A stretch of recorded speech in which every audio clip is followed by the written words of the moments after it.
جو وزیر اعظم پاکستان کے خصوصی معاونین ہیں، وہ جو کابینہ کے اجلاسوں میں بیٹھتے ہیں، وہ جو پاکستان اور پاکستانیوں کے مستقبل کے بارے میں اہم فیصلے کرتے ہیں، خود انہوں نے اپنا مستقبل کس سے وابستہ کر رکھا ہے؟ جو وزیر اعظم پاکستان کے قریب انہیں مشورے دیتے ہیں، اہم امور پر وزیر اعظم پاکستان کو رائے دیتے ہیں، جنہیں وفاقی وزراء کے برابر اختیارات دیے گئے، انہوں نے کس کی وفاداری کا حلف اٹھا رکھا ہے؟ جب ضرورت پڑے گی تو وہ کس کے کام آئیں گے؟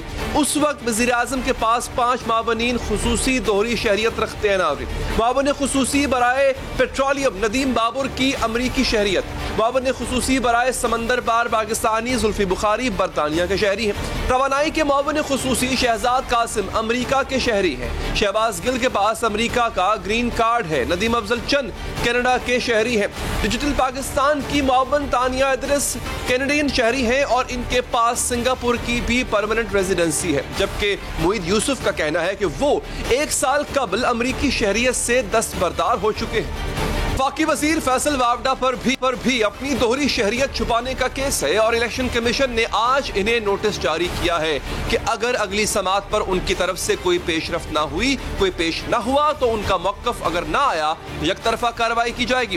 جو فرد ناظرین کسی دوسرے ملک کی شہریت لیتا ہے تو اس ملک سے وفاداری کا اعلان کرتا ہے، کوئی امریکی شہریت کا حلف اٹھاتا ہے تو ساتھ ہی اس بات کا حلف اٹھانے کا بھی پابند ہے کہ امریکہ کے علاوہ کسی اور ملک یا کسی حاکم کا وفادار نہیں رہے گا۔ وہ اس بات کا بھی عہد کرنے کا پابند ہے کہ اگر ضرورت پڑی تو وہ امریکہ کی خاطر ہتھیار بھی اٹھائے گا۔ امریکی مسلح افواج کی طرف سے غیر عسکری سرگرمیوں میں بھی حصہ لینے کا عہد اس حلف نامے کا حصہ، یعنی شہزاد قاسم اور ندیم بابر یہ حلف اٹھا چکے ہیں کہ وہ امریکہ کے علاوہ کسی اور ملک کے وفادار نہیں رہیں گے، اور شہباز گل گرین کارڈ ہولڈر ہیں، جس کے شرط یہ ہے کہ آپ 18 سے 25 سال کے ہوں تو سلیکٹیو سروس میں رجسٹرڈ ہونا پڑتا ہے اور ضرورت پڑنے پر امریکی فوج کے لیے خدمات بھی انجام دینا پڑتی ہے۔ شہباز گل اپنی عمر کی وجہ سے امریکہ کے لیے ہتھیار اٹھانے سے تو بچ گئے ہوں گے۔ اسی طرح سے جو برطانیہ کی شہریت لیتا ہے وہ حلف اٹھاتا ہے کہ ملکہ الزبتھ دوئم ان کے جانشینوں اور ان کے ولی عہدوں کے ساتھ بھی ایمانداری اور صداقت کے ساتھ وفادار رہے گا۔ زلفی بخاری نہ صرف ملکہ برطانیہ سے وفاداری کا حلف اٹھا چکے ہیں بلکہ ان کے جانشینوں تک کے وفادار رہنے کا عہد کر چکے ہیں۔ ہم باہر پیدا ہوئے ہیں، ہمیں اپنا پاسپورٹ پوسٹ کے ذریعے ملا ہے، کوئی اوتھ نہیں لے کے ملا۔ ہم وہیں پیدا ہوئے ہیں، ہم پھر پاکستان آئے ہیں اپنے ایک کمفرٹیبل لائف سٹائل اور ہر چیز چھوڑ کے یہاں واپس آئے ہیں سیٹل ہونے، اور ساتھ میں اپنی انویسٹمنٹس بھی یا پیسے بھی جو بھی آپ کہیں اکاؤنٹس بھی جو بھی وہ ہم واپس یہاں لے کے آئے ہیں۔ جو آپ کہہ رہے ہیں کہ انشورنس پالیسی، ندیم بھائی جو آپ پاکستان میں کتنی انویسٹمنٹ کیا آپ نے؟ میں نے تو سر جب تک میں حکومت میں ہوں میں 0 انویسٹمنٹس کر رہا ہوں۔ میں آپ سے پوچھنا چاہوں گا آپ نے کتنی ریمیٹنسز بھیجی پچھلے 5 سال میں پاکستان؟ سر میرے پاس ایگزیکٹ فگرز نہیں ہے، اکاؤنٹس جو بھی ہیں وہ ہیں، مجھے نہیں پتہ۔ اور زلفی بخاری تو یہ بھی کہہ چکے ہیں کہ وزیر اعظم چاہیں تو امریکی صدر کو بھی کابینہ اجلاس میں بلا سکتے ہیں۔ پرائم منسٹر کا کانسٹیٹیوشنل رائٹ ہے کہ وہ کسی کو بھی کسی وقت کیبنٹ کے اندر بلا سکتے ہیں۔ وہ اگر جارج بش کو یا ڈونلڈ ٹرمپ کو بھی بلانا چاہیں ہر ہفتے کیبنٹ میٹنگ میں تو وہ ان کو بھی کیبنٹ میٹنگ میں بٹھا سکتے ہیں۔ جو حلف زلفی بخاری نے اٹھایا ہے یہی عہد ندیم افضل چند نے بھی اٹھایا ہوگا، کیونکہ کینیڈا کی شہریت کے لیے بھی ملکہ الزبتھ کی ہی وفاداری کا عہد کرنا پڑتا ہے۔ اس کا مطلب ہے کہ اگر پاکستان کے اور برطانیہ، کینیڈا یا امریکہ کے مفادات کا ٹکراؤ ہوا تو سوال اس پر بھی اٹھے گا کہ ان ممالک کی شہریت رکھنے والے معاونین کس کے مفادات کا تحفظ کریں گے۔ یہی سوال حکومت میں شامل تحریک انصاف کے رہنما بھی اٹھا رہے ہیں۔ وفاقی وزیر فواد چودھری نے پوچھا کہ آئین کے تحت دوہری شہریت والوں پر اسمبلی میں آنے پر تو پابندی ہے، تو دوہری شہریت والے کابینہ کا حصہ کیسے ہو سکتے ہیں؟ یہی بات اسد عمر نے اور وزیر مملکت برائے پارلیمانی امور علی محمد خان نے بھی کہی ہے کہ مناسب یہی ہے کہ کابینہ میں جو بھی بیٹھے ہیں اس کی دوہری شہریت نہ ہو۔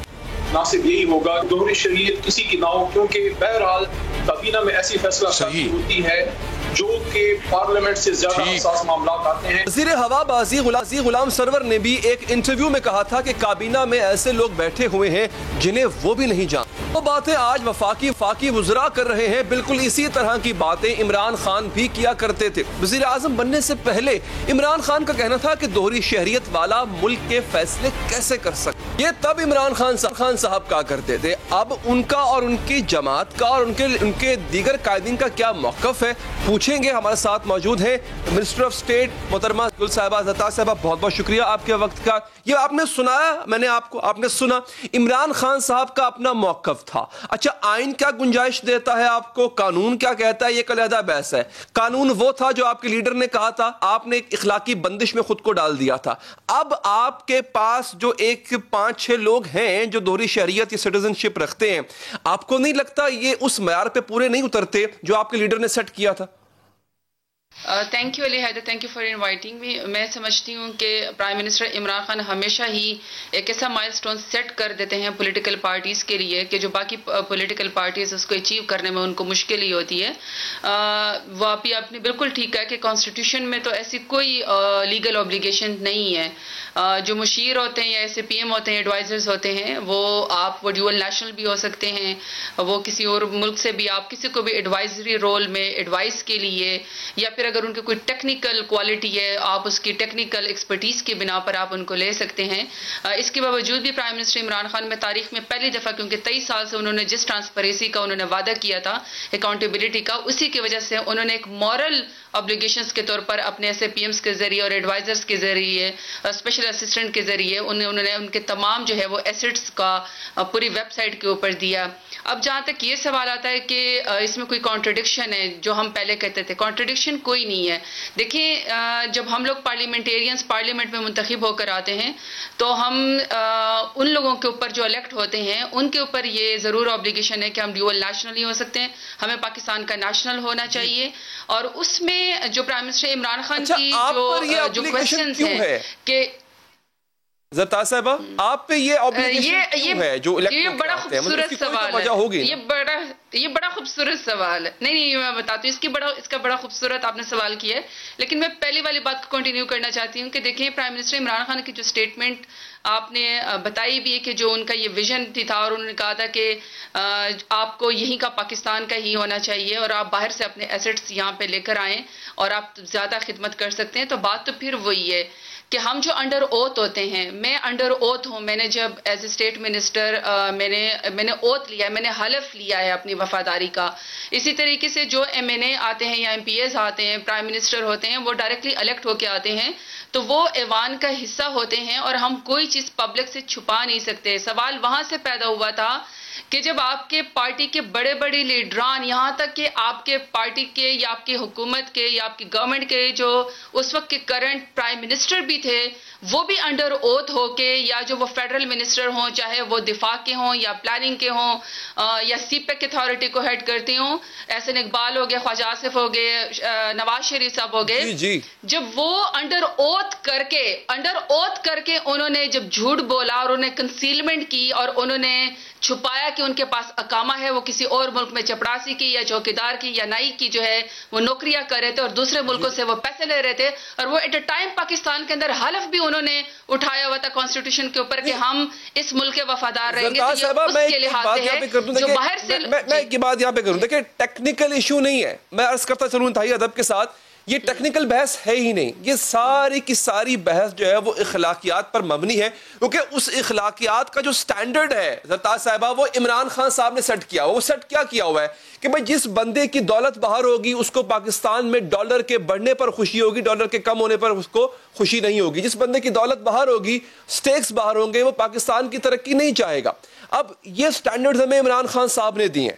اب یہ مشیران جن کی باہر جائیدادیں ہیں یا سٹیزن شپ ہے یا پی آر ہے, وہ کس طرح سے عمران خان کے اس ویژن پہ پورے اترتے ہیں جو عمران خان نے ہمیں. دیکھیں آئین کیا کہتا ہے, قانون, یہ ایک بالکل علیحدہ چیز ہے. آئین تو بڑی گنجائشیں دیتا ہے, لیکن یہ گنجائش آپ نے خود کہا تھا زرتاج صاحبہ, ہم نے یہ گنجائش نہیں لینی. اچھا ایک تو دیکھیں نا علی حیدر، سب سے پہلی بات ہے کہ آؤٹ آف دی کانسٹیٹیوشن تو کوئی بات ہوئی نہیں، آپ خود کہہ رہے ہیں.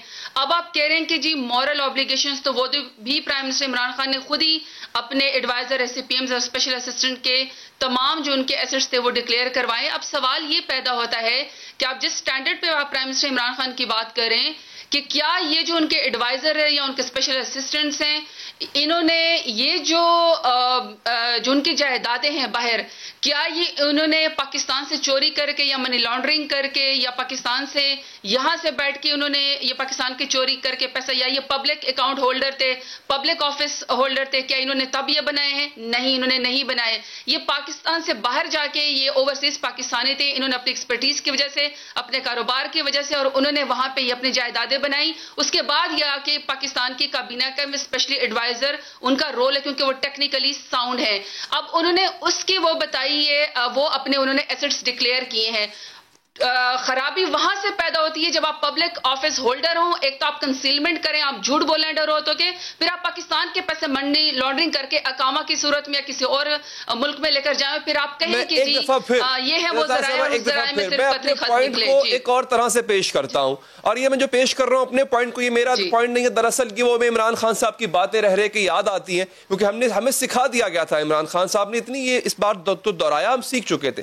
دیکھیں یہاں بات اگین کسی کے اچھے یا برے ہونے کی نہیں ہے، یہاں پہ کانفلکٹ آف انٹرسٹ کی بات ہے. لیٹ سے اب ایک برٹش سٹیزن ہے اور وہ ایس اے پی ایم ہے، اگر وہ اوت لے چکے ہیں کہ میں ملکہ برطانیہ کا وفادار رہوں گا، اب اگر کسی ایک موقع پہ پاکستان اور برطانیہ کے مفاد میں ٹکراؤ آتا ہے تو پھر تو آپ یہ بتائیں نا کہ پھر تو وفاداری کا جو ہے حلف وہ تو ان کو باؤنڈ کرتا ہے کہ ملکہ برطانیہ سے رہے.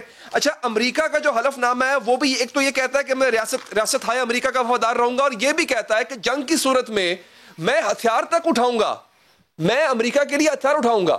اب جو امریکن نیشنل ہے وہ کیا کرے گا جب پاکستان اور امریکہ کے مفادات کا ٹکراؤ کسی منزل پر آ جائے گا تو پھر وہ کیا کرے گا؟ یہاں پہ کانفلکٹ آف انٹرسٹ کی بات ہے نا زرتاج صاحبہ. میں آپ کو پوائنٹ بالکل سمجھ گئی ہوں. دیکھیں علی حیدر، ہمیں اور آپ کو چونکہ یہ پہلا سٹیپ ہے جو پرائم منسٹر عمران خان کو ایک ایج حاصل ہو گیا ہے، اب یہ سیکنڈری ڈیبیٹ پارلیمنٹ میں ضرور ہونی چاہیے، سوال ضرور ہونے چاہیے کہ ہم نے آئین میں کس قدر اجازت دینی ہے، اور اس کی اصل انٹرپریٹیشن تو پھر سپریم کورٹ نے ہی کرنی ہے، کیونکہ وہ ہی اصل بتا سکتا ہے کہ سپریم کورٹ بتائے گا کہ یہ کانسٹیٹیوشن کتنا اس کا پورا سپین ہوگا اور کس کے اوپر کتنی ایک اوبلیگیشن. عمران خان صاحب پہلے کر چکے تھے ڈائریکٹ اس پہ تو میرے خیال ہے سوال اٹھتا ہی نہیں ہے. سوال تو پہلے اٹھا تھا اور عمران خان صاحب نے اس کا جواب دیا تھا کہ نہیں، یہ ممکن ہی نہیں ہے کہ جی باہر کا بندہ وہ کابینہ میں بیٹھے. یہ تو عمران خان صاحب اس مسئلے کو بہت پہلے حل کر چکے. میں ابھی وہی آپ کو بتانے والی تھی. دیکھیں علی حیدر، یہ جو ہم پولیٹیشین جب ہم بیٹھتے ہیں نا اس کے اندر پارلیمنٹ کے اندر، میں تو پہلی دفعہ بنی ہوں، میری اپنی آبزرویشن اور میں نے نوٹس کیا ہے کہ پارلیمنٹیرینز کا کام ہے ایک دوسرے کے اوپر قدغن لگانا، ایک دوسرے کے لیے یارڈ سٹک جو ہے بڑی سخت رکھنا تاکہ ہم ایک دوسرے کو جو ہے وہ ایکسپوز کر سکیں. اب یہ پارلیمنٹیرینز نے دیکھنا ہے کہ جس وقت وہ قانون سازی کرتے ہیں اس قانون سازی میں ٹھیک ہے. زرتاج صاحبہ بہت بہت شکریہ آپ کے وقت کا. مجھے یہاں پر ایک وقفہ لینا ہے، وقفے کے بعد ارشاد بھٹی صاحب سے پوچھیں گے کہ مہنگائی میں اب ان کے بچوں کا دودھ آ جاتا ہے، کیونکہ اس سے پہلے تو یہ مشکل تھا اور اب مہنگائی پہلے سے زیادہ بڑھ گئی ہے، اور اب اس کا کریڈٹ کس کو دیں گے؟ وقفے کے بعد.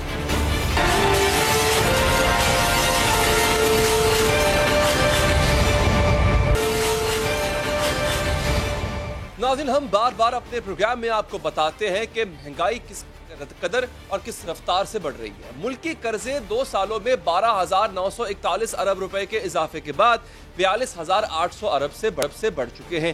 68 برس میں پہلی بار ملکی معاشی ترقی کی شرح منفی میں جا چکی ہے. 58 لاکھ افراد بے روزگار ہو چکے ہیں اور مزید 30 لاکھ لوگوں کا روزگار چھن سکتا ہے. ان سب مسائل کی بار بار نشاندہی کرتے رہے، لیکن اب حالات یہ ہیں کہ مرض بڑھتا گیا. جوں دوا کی حکومت ریکارڈ پر ریکارڈ بنا رہی ہے. ناظرین، جی ڈی پی منفی ہے. گندم کی قیمت 300 روپے اضافے کے ساتھ یعنی 2300 روپے من کی ریکارڈ سطح پہ اس وقت جا پہنچی ہے. پریشان ہونے کی ضرورت نہیں ہے، بلکہ ایک اور ریکارڈ وہ بھی اب آپ کے سامنے میں پیش کیے دیتا ہوں. ڈالر بھی 169 روپے کی ریکارڈ حد کو چھو رہا ہے.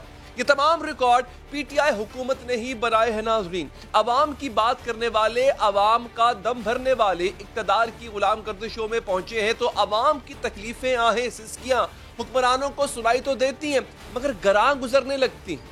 میں دیکھتا ہوں یہ بڑا پلان قسم کر کے یہ کئی چینل جو پروپیگنڈا پہ لگی ہوئی ہیں, وہ مائک پکڑ کے پہنچتے ہیں جی غریب آدمی کے پاس, بتائیں جی حالات آپ کے اچھے ہیں, مہنگائی ہے؟ وہ کہتا ہے ہاں مہنگائی ہے. کدھر گیا جی نیا پاکستان؟ اگلا سوال یہ ہوتا ہے. وہ پھر بیچارہ کیا کہے, برا بھلا کہے گا جی کدھر گیا نیا پاکستان. یہ پلان کر کے ہو رہا ہے. کیا غریب رہا ہے اور پلان میڈیا کر رہا ہے, کمال ہے. دوسری جانب ایک من گندم اوپن مارکیٹ میں 2300 روپے تک جو ہے یہ اب مارکیٹ میں اس کی پرائس پہنچ چکی ہے, جبکہ گندم کا سرکاری نرخ 1400 روپے فی من ہے. لیکن یہ سرکاری گندم فلاور ملز کو نہیں پہنچ رہی ہے. اسی عدم دستیابی کی وجہ سے آٹے کی قلت 50 سے 55% تک ہو چکی ہے, اور مہنگائی گندم کی وجہ کی جو ہے وہ چکی مالکان نے بھی از خود ہی یہ اب آٹے کی قیمت میں 5 روپے فی کلو اضافہ کر دیا. حالانکہ وزیر اعلیٰ پنجاب کا کہنا ہے کہ گندم کے تو وافر ذخائر موجود ہیں, لیکن پھر بھی بحران بڑھ رہا ہے. اب سمجھ نہیں آتی وہ ذخائر کہاں پر موجود ہیں. اسی بحران پر آج قومی اسمبلی میں اپوزیشن رہنما خواجہ آصف نے بھی آواز اٹھائی تھی. اپریل کے آخر میں گندم کی فصل آئی ہے مارکیٹ کے اندر یا مئی کے شروع میں, لیکن آٹا جو ہے وہ بدستور مہنگا ہوتا جا رہا ہے. ساری قوم جو ہے وہ گندم کی کرائسس کو روک رہی ہے. ایک فصل سے لے کے دوسری فصل آ گئی ہے لیکن پرائسز کنٹرول نہیں ہو سکی. صرف یہ کہا جاتا ہے بڑا سخت ایکشن لوں گا, خالی کھلی بڑکوں سے جناب ڈپٹی اسپیکر کام نہیں چلے گا. یہ سوال اپوزیشن اٹھائے تو پھر بھی کچھ سمجھ آتی ہے, لیکن حکومت خود بھی یہی سوال اٹھا رہی ہے کہ ابھی تو گندم کی کٹائی ہوئی ہے, لاکھوں ٹن گندم سرکاری گوداموں میں گئی ہے, پھر آٹے کی قلت کیسے ہو سکتی ہے, گندم کیسے غائب ہو سکتی ہے. عجوبہ ہے کہ پہلی دفعہ تاریخ میں ایسے ہوا ہے کہ سپلائی آ چکی ہے 25.5 ملین ٹن کی اور 1400 روپے آپ نے کاشتکار کو دیے. ایک دم قیمتیں 1800 1900 2000 تک چلی گئی. یہ بہت ایک عجوبہ ہے کہ آتے ہی یہ مارجنز ایک دم بڑھا دیے گئے. حضور یہ کلمات وفاقی وزیر برائے فوڈ سیکیورٹی کے منہ سے نکل رہے ہیں. جب ان کو نہیں پتا کہ گندم کہاں ہے تو پھر آپ کو مجھے کیسے پتا ہوگا. مہنگائی کا معاملہ صرف آٹے تک ہی محدود نہیں ہے ناظرین. گزشتہ روز ڈریپ نے اپنے نوٹیفیکیشن میں ادویہ ساز کمپنیز کو 7 سے 10% تک دوائیں مہنگی کرنے کی اجازت دے دی ہے. دواؤں کی قیمتوں میں اضافہ نیا نہیں ہے. گزشتہ برس جنوری میں بھی دوائیوں میں 15% تک اضافہ کیا جا چکا ہے. مہنگائی کے حوالے سے ایک خبر اور بھی ہے. بڑی عید کے قریب آتے ہی ناظرین سبزیوں اور مسالہ جات کی قیمتوں کو بھی پر لگا دیے گئے ہیں. گرم مسالے کی قیمت میں 240 روپے کا اضافہ اور کالی مرچ کی فی کلو قیمت میں 220 روپے کا اضافہ کیا جا چکا ہے, جبکہ ٹماٹر دگنے مہنگے ہو کر 100 روپے کلو میں فروخت ہو رہے ہیں. موجودہ حکومت کے دوسرے سال میں پہلے سال سے بھی زیادہ شرح سے مہنگائی میں اضافہ ہوا ہے. ادارہ شماریات کی تازہ رپورٹ کے مطابق گزشتہ مالی سال مہنگائی کی شرح 8 سالوں کی بلند ترین سطح پر رہی, جو کہ تقریباً 11% تھی. آٹا, چینی, چائے, گھی اور دالوں سے لے کر آلو, ٹماٹر, سرخ مرچ, مرغی, انڈے, دودھ وغیرہ ایسی بنیادی ضروریات کی چیزوں کی قیمتوں میں ریکارڈ اضافہ ہوا. یہ مہنگائی عمران خان کی حکومت میں ہو رہی ہے, جو کہا کرتے تھے کہ مہنگائی کی ذمہ دار حکومت ہوتی ہے, اور کہتے تھے مہنگائی کر کے حکومت چلانا تو کوئی کمال کی بات. حکومتی پالیسیاں اور عوام کے مسائل حل کرنے میں کیوں ناکام ہے؟ اس کی وجہ یہ ہے کہ یہ پالیسیاں وہ بنا رہے ہیں جو زمینی حقائق سے لا علم ہیں. کروڑوں اربوں کے اثاثوں کے مالک ہیں. غربت اور معاشی مسائل ان کا مسئلہ نہیں ہے. وزیر اعظم کے ایک مشیر تجارت عبدالرزاق داؤد 1 ارب 35 کروڑ سے زائد اثاثوں کے مالک. وزیر اعظم کے مشیر عشرت حسین کے بھی 1 ارب 70 کروڑ روپے سے زائد کے اثاثے.